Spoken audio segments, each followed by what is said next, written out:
So the last clip we're going to look at is when Alexei Sayle, the left-wing Corbyn-supporting Jewish comedian, went on Owen Jones's YouTube channel. You know, there was an extraordinary assault on, a decent, painting this decent, ridiculously honourable man as a racist and as, a Russian spy and various other smears that they tried.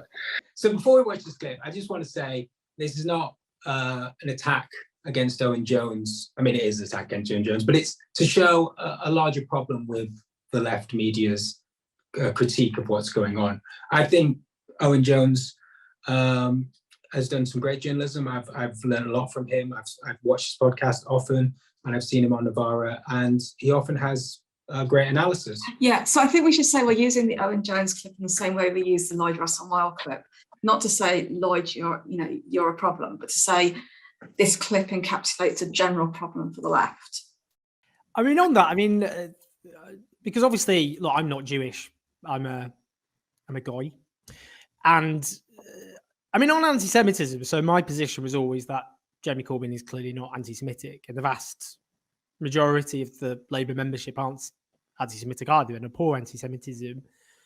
But that there was a minority who either were anti-Semitic, and I know that because I've got a Facebook page and I had to remove people who said gratuitously anti-Semitic things, and others who were just very tone deaf about how they would speak about it.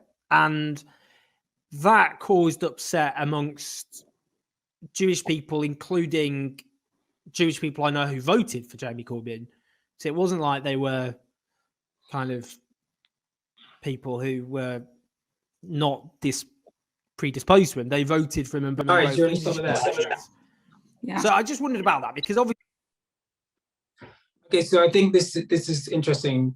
This is broadly, I think, what most sort of people, even on the left, sort of put their position as. It wasn't a big problem, but there was a problem, right? The issue I take with that is that that's not the anti-Semitism narrative, right? The anti-Semitism narrative is there was a big problem, okay? And this is this is the discussion they should be having. So Owen Jones saying that I don't think Jeremy Corbyn was anti-Semitic and I don't think it was a big problem, that's him actually going against the anti-Semitism narrative. And therefore he should be challenging what MPs and journalists were saying. But in a way, it's sort of fudged as a compromise position, when in actual fact, that's exactly what we're saying. It's just we're calling out people that push that narrative, whereas he is sort of pretending that he accepts that there was a problem, and therefore that because he accepts that there was some anti-Semitism, he therefore accepts that it was legitimate that there was this big narrative around anti-Semitism in the Labour Party, right? So I think there's two differences between what he's saying and what we're saying.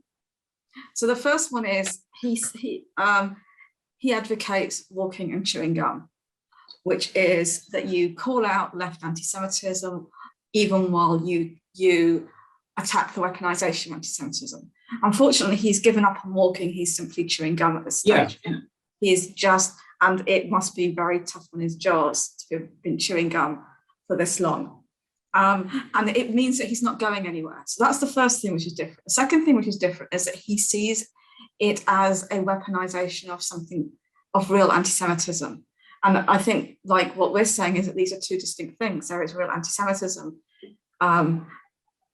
in the world that we live in, and then there is what is being said about anti-Semitism in the Labour Party, which is, and these two things cannot be connected. And his whole narrative is to connect them and to relentlessly connect them to such an extent that you don't even talk about what is being done. You don't even talk about the witch hunt. And you get to such a point where you talk about how you have to acknowledge the lived experience of Jewish people who you know. In front of a Jewish person who you know, whose lived experience you negate. That is where this situation gets you. Basically his whole point is to ignore that there is this narrative, right? To ignore that there is this huge kind of media and Labour MP push, everything we've been talking about in this video, that there's this huge problem with anti-Semitism in the Labour Party. He doesn't want to even mention that that's a factor, right? But that's the real issue that we're dealing with. That's why Labour was so damaged in electorally for people that were concerned with that issue, and that's why Jeremy Corbyn was suspended, and that's why all of this is happening, is because of this huge narrative that the Labour Party under Corbyn became this basically a party of anti-Semitism, and he won't even address that issue. He doesn't even think that that's what the topic is. Like, he's pretending that's not what Alexei Sayle's asking him about. He's like saying, oh, well, there was a little bit of anti-Semitism in the party, so, you can't deny that, can you? It's like, well, we're not even talking about that. So there is a kind of internal logic, a correct logic to what Owen Jones is saying, that he's not putting very well, but I have heard put by Jews on the left. And the logic of that argument is, well, if we just dealt with anti-Semitism, there would be nothing to weaponize. And that's a very seductive argument, and it sounds very convincing, right? But it only sounds convincing if you think that what is happening, this narrative has some connection to anti-Semitism, and that we can use what is going on in the Labour Party around anti-Semitism to actually address anti-Semitism. And that's a fatal flaw in the argument. And I just think that the Jewish Voice for Labour position has been much clearer on this. And it's much more what Alexei Sayle is saying. But that's not a position that Owen Jones can take on. And it's also a position that he's actively repudiated. He will not stand in solidarity with some of those people under attack because it's not possible within the narrative that he's understanding it in. So, what does he make of Jeremy Corbyn's suspension in that regard? Because he says Jeremy Corbyn's not anti-Semitic. Jeremy Corbyn has been suspended, not for anti-Semitism, but basically the way that the narrative plays out, people assume that it's because he is anti-Semitic, right? And he is suspended as Owen Jones well knows, he's suspended in the same way that the vast majority of people have been suspended, for calling out the narrative, not for explicit anti-Semitism. And so he knows that, and he sees that happening to Jeremy Corbyn, and he says still publicly that Jeremy Corbyn is not anti-Semitic. But then he won't say that this may have happened to other people, that not just Jeremy Corbyn, but even one other person might have been suspended or have been actioned, not because they're anti-Semitic, but because of this narrative that is purging left-wing Jews. As Alexei Sayle goes on to say, a lot of people that are being expelled, suspended, are Jewish. Obviously, look, I always find this difficult to talk about, not least. Yeah, it's difficult. Yeah.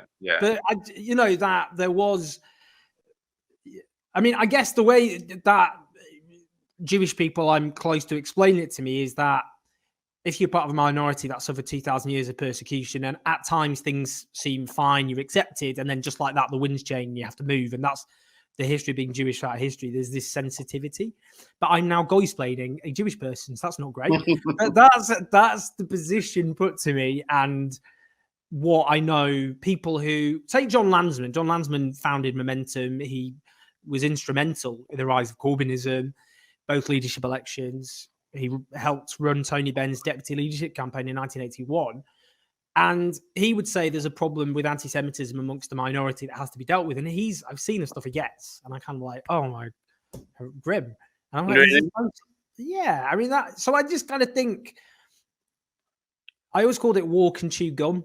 That it's possible to believe that Jeremy Corbyn is definitely not anti-Semitic, and the vast majority of Labour members aren't anti-Semitic. But don't you think that what Jeremy said, that the scale of it was vastly exaggerated for political purposes? Don't you think that's the case? I mean, I suppose the problem I have with that is that I do want to. I just think that let's stop it there, because I think that next question will come back with that Alexei Sayle asking him outright, do you think it's being exaggerated? But just before that, so there are two different conversations that are taking place, right? One of the conversations is that if you are in the Labour Party and you experience some anti-Semitism, you would like people around you to give you solidarity, right? You don't want people to dismiss your anti-Semitism as being harassed by other members, right? And who can disagree with that? I don't think that's ever been disagreed with, because it's never really actually been put as an argument. But that's really all that Owen Jones is saying. And what Alexei Sayle is talking about is this huge, the media articles, the suspension of MPs who are talking out about it, people like Margaret Hodge calling Jeremy Corbyn an anti-Semite. He's talking about this whole other thing that was happening, right? And this whole linking of the Labour Party and Jeremy Corbyn's political projects, I suppose, attempts to bring people together. Various meetings he's had about Palestine, all of this kind of stuff, and bringing this into meaning that Labour was now a sort of anti-Semitic movement, and they're just not the same conversation. Yes. So yeah, they're talking about two different things, but they are having a conversation, and that's part of the problem. Because in that conversation, because Owen Jones responds in the way he does to that stuff, to the hasn't it been weaponized, persistent questions from Alexei Sayle, because he responds with, well, you know, I've seen anti-Semitism. John Lansman's seen anti-Semitism. Other Jewish people I know have seen anti-Semitism. And not just that, but we have to be better on the left. We have to be better. We're the vanguard. Because he responds with that, then suddenly the conversation Alexei Sayle has been trying to have becomes isn't there a problem in the Labour Party? Isn't what you're saying part of that problem? And it matters that they're having it as a dialogue, even though they're not really talking to each other. You know, they are at cross purposes because the frameworks they're using are completely different. Owen Jones, whether he realizes it or not, is linking these two things, where if you discuss the media narrative, you are somehow going against Jewish people's lived experience. You are somehow dismissing some Jewish people's voices. But of course, what's happening is you are disagreeing with some people in the party. Some are Jewish, some are not, and you're agreeing with other people. Some are Jewish, who are not. You're not really dismissing a particular Jewish person's experience of the Labour Party. You're talking about a very big narrative that a lot of people are a part of. But don't you think that what Jeremy said, that the scale of it was vastly exaggerated for political purposes? Don't you think that's the case? I mean, I suppose the problem I have with that is that I just think the best way of approaching it would be to say that wherever there's anti-Semitism, it's a problem and we should do more to get rid of it. I don't know. I mean, and that, because I know lots of Jewish people who would say, if you look at the statistics of reports about anti-Semitism, which the statistics, it's obviously a very small number, but there are lots of examples of any in society. Most racism generally isn't reported. And that the kind of more emotionally intelligent way to go about it is to go, wherever it is, it's a problem and we need to do more to get rid of it. But don't you think it's bizarre that a lot of people who are being expelled from the Labour Party for anti-Semitism are Jewish? Don't you think that's just strange? A lot of the people I know who were actually somebody like Moshe Machava, for instance, who has been suspended, is not is an Israeli Jew. Don't you think that's odd that somebody like that can be suspended for anti-Semitism? Yeah, I mean, don't you think it was weaponized? It is being weaponized as an attack on left-wing voices, as a generalized attack, because most people who are left-wing will be pro-Palestinian, and therefore, look, I'll be honest, I've because of my support for Jeremy Corbyn and for the Palestinian struggle for national self-determination, of course I've had that against me. But I mean, I just always, when I speak to Jewish people, including Jewish people on the left, and I can see that their anger and upset is real, that it's not contrived, it's real, then in the same way that if a black person was talking about their lived experience or a Muslim was talking about their lived experience, then I just think, I have a responsibility to listen. And obviously there are, except that in any minority, there's always a range of views. But it seemed that all the evidence pointed to a very large majority of Jews, including those who'd voted Labour before, seemed, felt genuine distress. Yeah, I mean, clearly there are, anti-Semitism is a real thing. There are multiple studies that show that people on the left are much less inclined towards hatred of Jews than people on the right, or people of no political persuasion at all, and that it was used as it was used and is being used as a tactic. You don't kind of accept that? I think that you'd expect the left to be, because sometimes what I heard, and this is what I found a bit difficult, I think, was when people said that anti-Semitism exists in society and therefore exists in the Labour Party. And of course that's true. But if we're the left, we're like the vanguard against, we're not there to replicate the bigotries in society, we're there to destroy them.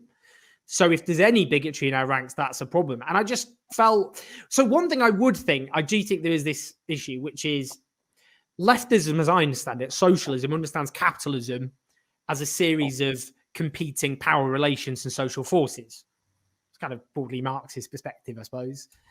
And there's another element which is kind of conspiratorial, which doesn't see injustice as about competing social forces, but as about shadowy individuals pulling strings behind the scenes. And that conspiratorial mindset always leads to anti-Semitism and has done. I mean, anti-Semitism is basically the deadliest conspiracy theories ever devised. So people will talk about the Rothschilds, who I think the 1,100th richest family on earth, rather than the financial sector and finance capital.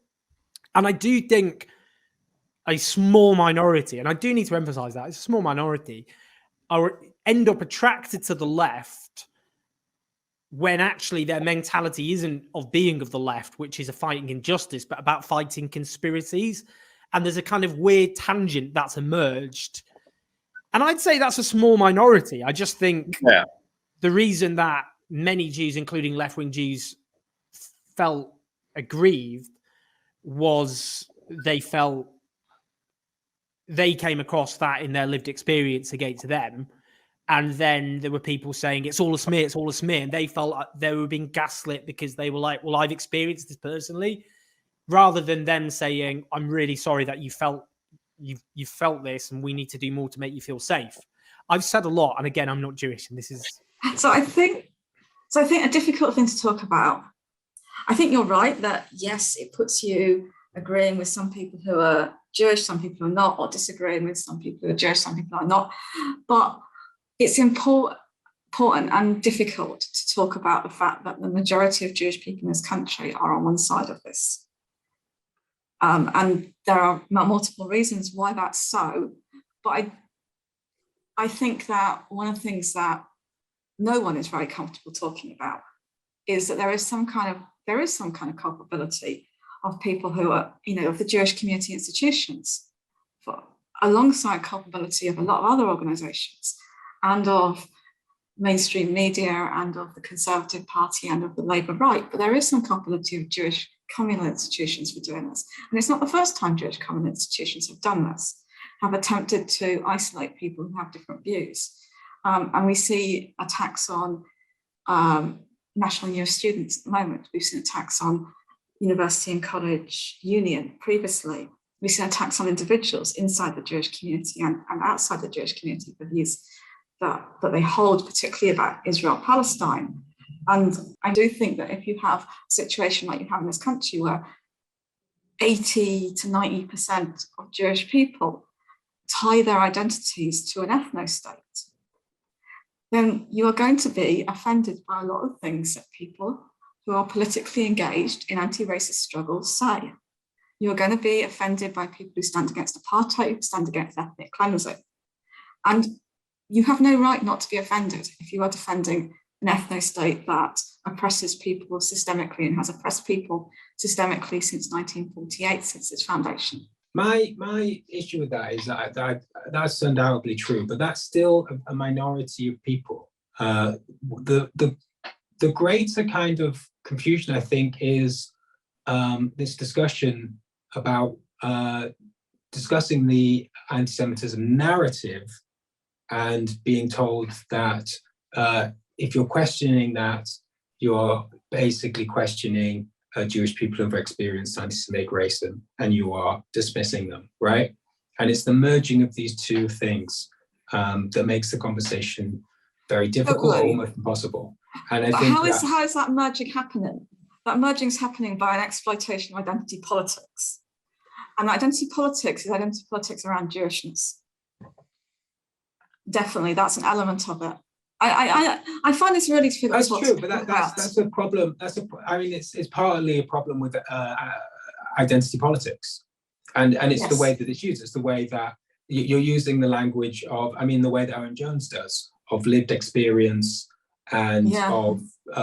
But my point is that it's not the lived experience of Jewish people that we're talking about. And that I think, why is that linked together? It is the lived experience of Jewish people we're talking about. That is part of it.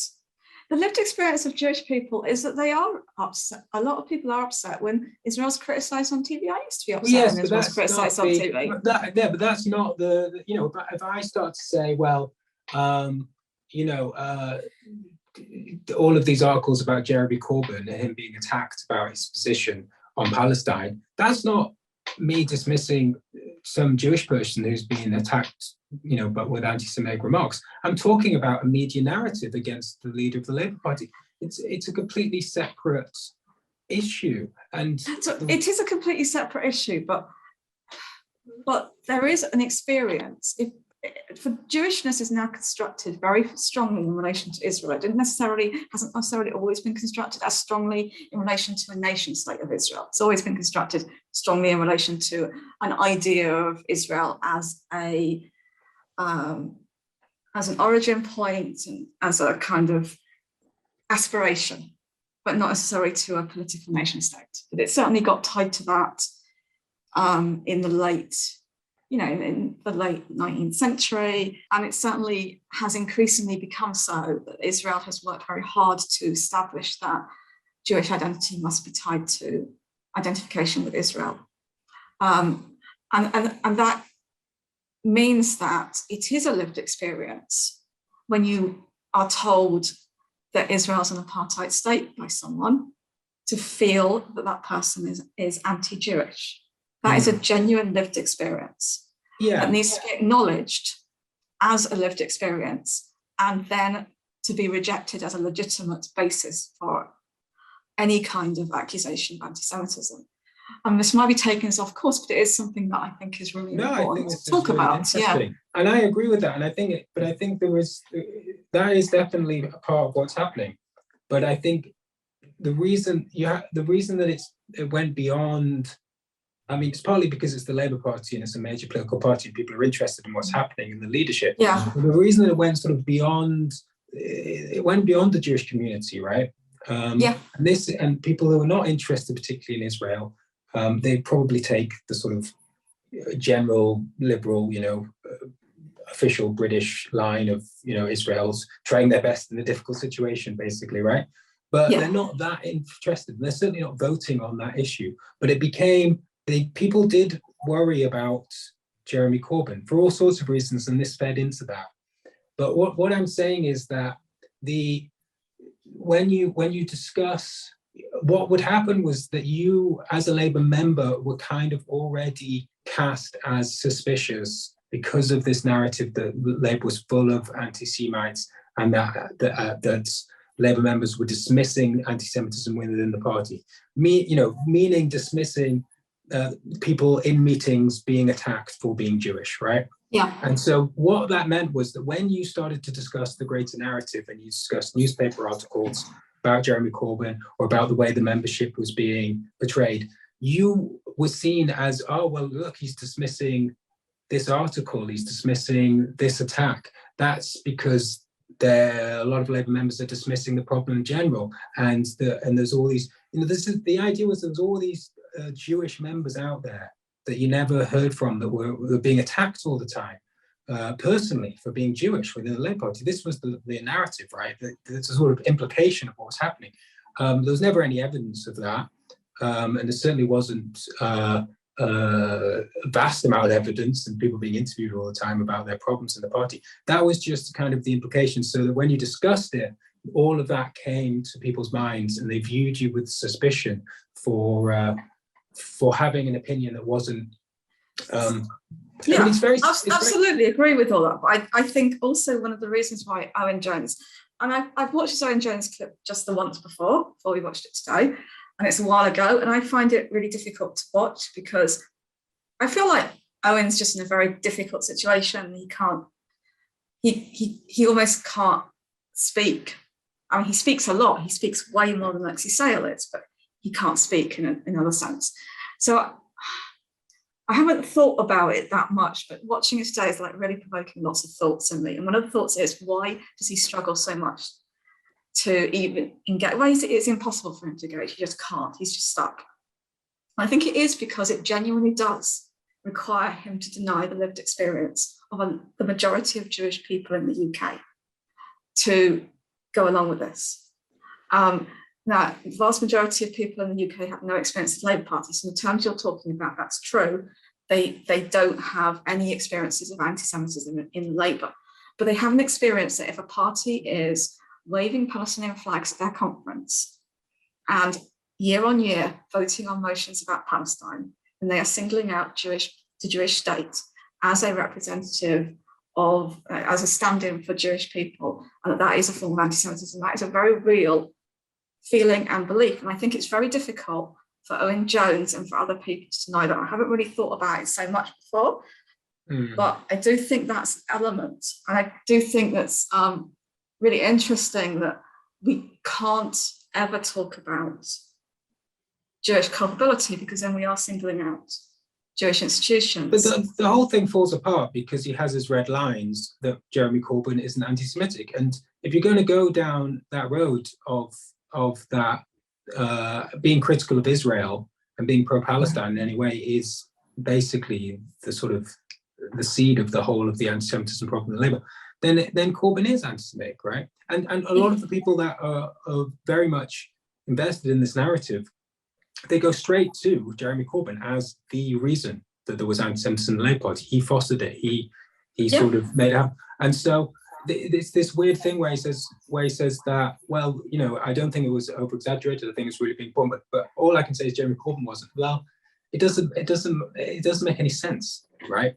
To take that position when Jeremy Corbyn has historically been such a big advocate for Palestine, been so heavily involved. You know, who possibly could have done, you know, if it's about pro-Palestinian politics, then who is Owen Jones? Who does Owen Jones think has been anti-Semitic? And the thing is, he talks about these ideas. It's people talking about the Rothschilds. It's not about people talking about the Rothschilds online, right? That's not the anti-Semitic narrative. It's about people going to meetings about Palestine and then people being called anti-Semitic for that. And then mostly it's about people saying, I don't think that person's anti-Semitic, as we talked about. Chris Williamson, it's about saying, I think it's been exaggerated. And if you say it's been exaggerated, you're anti-Semitic. That's what it's about, right? Yeah. So Owen Jones is sort of talking about a fantasy problem, right? That's not just Owen, is it? The first video, so the first main political education video was on anti-Semitism that Momentum made. I think they had one beforehand, but it wasn't focused on actually what anti-Semitism is in such a strong way, was with, it was a crossover with Novara Media, with Michael Walker. And it was all about Rothschild's conspiracy theories. Absolutely, this is a problem. It's saying that this is what the issue is. I mean, I don't think anyone's heard Rothschild conspiracy theories in Labour Party. I've never heard them. I don't know anyone who's ever heard them. And Jeremy Corbyn didn't bring, you know, he didn't run on a platform of the Rothschilds are the problem, right? And didn't get thousands of members to join, right? And there was no discussion. Yeah. And this is the thing. And this is what people think was happening in the Labour Party. They think that there were, and when you said that it's exaggerated, you were denying that this Rothschild conspiracy theory was happening. But it wasn't happening, and so by denying it, you were quite right. So why did Momentum make a big video about it? This is the question. Well, why wasn't that first Momentum video saying, fucking hell, we're being attacked. We're being attacked in the name of anti-Semitism, but we know this. We've seen this in the Palestine Solidarity Movement. We've seen this happen in other cases. We can use the case study of the UCU Union. We can tell people what happened. We can give people the playbook. And we can enable people to stand against this. Why wasn't that their video? Why has that never been their video? And that this is the situation that we're in.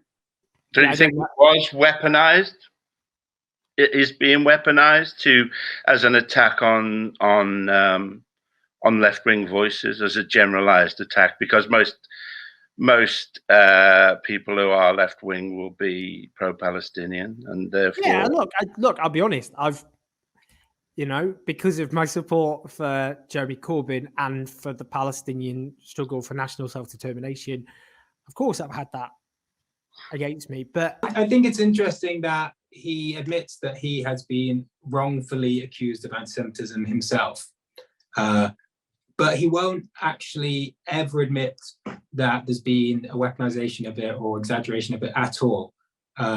He just ignores Alexei Sayle's question when he asks that. So, and I think, you know, to say that there hasn't been any, and this is my sort of thing that I think is interesting, is if you flip this, because the idea is you talk about the anti-Semitism narrative and people, well, what you're saying was no anti-Semitism in Labour, and of course I'm not saying that. No one's saying that. But are you saying that there's been no exaggeration at all of this problem, you know, ever? And with someone like Owen Jones, he just won't say. He won't say that it has been exaggerated a single bit. He won't let that come out of his mouth, because he knows that we are at a point where you have to 100% buy into this narrative. You can't be critical of it in any way. And I think that's it's a really dangerous place to be.